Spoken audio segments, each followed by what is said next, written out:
Hello, everybody, and welcome back to M&J Games. I am Michael, and welcome to another coaster spotlight, as this is called Goliath Six Flags New England recreation by Oh Wow It's Sean. And the description basically says, feel free to use this if you like, just make sure to give me credit. And this is the first time of this creator's attempting to use custom supports. Now, everything is custom supported other than the main, kind of the two main lift hills on this recreation. So, for anybody who doesn't know, and I'm one of the ones that didn't know, this coaster in real life actually opened in 2001 as Deja Vu, which was the giant inverted boomerang, and I think it was the Roller Coaster Tycoon 2 game. And I remember putting that in the game growing up, and I didn't realize that this was the same one. And in 2012, it was relocated from Six Flags Magic Mountain. Now, another thing I didn't realize is this past year, in 2021, Six Flags removed Goliath from the map, and they have now either had plans to demolish or have demolished this coaster. And from what I was reading, it said it never really fit in the style of the park because it was right across from a Vekoma boomerang. So, just a little back history on this actual real-life coaster, and I recommend looking up some images because this looks spot on. As you can see, all the custom supports, the custom walkway. What I even like is this little custom runway, essentially, for if an employee or guest needs to get to this area. And as you can see, there's ladders that the game kind of has naturally on the side for these massive boomerangs. But yeah, so let's take a quick look at this, because since it is just a boomerang, it's not going to be that long of a video. But yeah, I absolutely love these custom supports. And the ones I like here in the middle, because at first it looks a little interesting, but if you actually look up the video of it, it is spot on. Absolutely spot on. Now, maybe the only thing I would suggest is the fact that it's going directly through that. So maybe kind of having the angle just a little bit wider, but then again, this one would have to go through as well. So what you could do is kind of put the support on the roof, but I haven't seen how that part looks in real life, because obviously there are guests walking through it in that sense. Another thing that I wish the video game had done is put up some basically 6-7 feet tall doors that the guests have to walk through on these type of coasters, because in real life, because the coaster just flies through the station, they're not going to have it like this, because in theory somebody could jump over and get in front of the track. But what they do is they have these doors that open and close, that there's no way for you to essentially get over the door. But yeah, so let's kind of walk around here. Now, this is a custom piece that came with the game. Or not a custom, sorry, a blueprint piece. But this would be a good addition to somebody's park, and I like the little kind of creek and river that kind of flows around here. And so now you've got the Planet Coaster sign over there. It says exit only. Here's the Goliath sign. Now, the Goliath sign in real life, from what I've seen, is, or maybe it's a Goliath on a different coaster. I don't know. It's using like some kind of rough brick. But it's still got that same general feel to it. And from what I could see from pictures, this coaster station and queue line looks to be fairly accurate in terms of what we were able to do with building pieces in the game.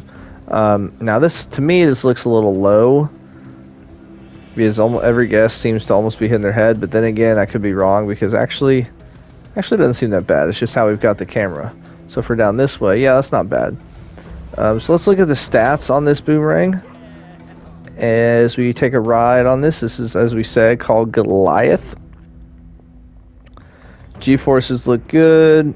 How tall is it? 177 feet. My goodness, you almost have a hyper boomerang coaster.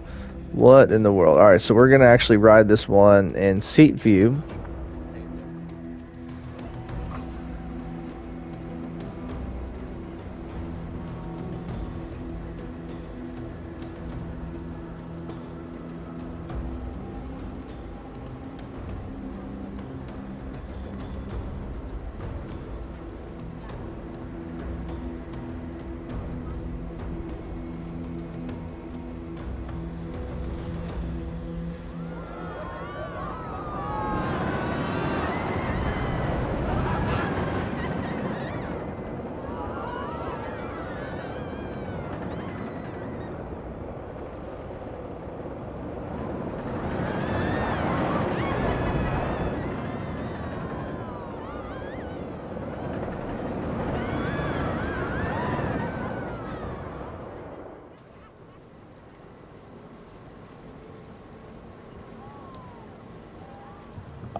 So there we have it.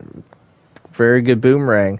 Now, I think maybe the only thing is to kind of get it perfect. It looks like it takes a little bit of a degree turn to the left there, and on the way back, it seemed to kind of nudge it in a way that didn't quite seem as natural. But either way, there were a couple things you had to do to slightly to get it, and another thing right here as well. You kind of had to turn it right there, but it's perfect how it goes just right over the station like that, and then up this way.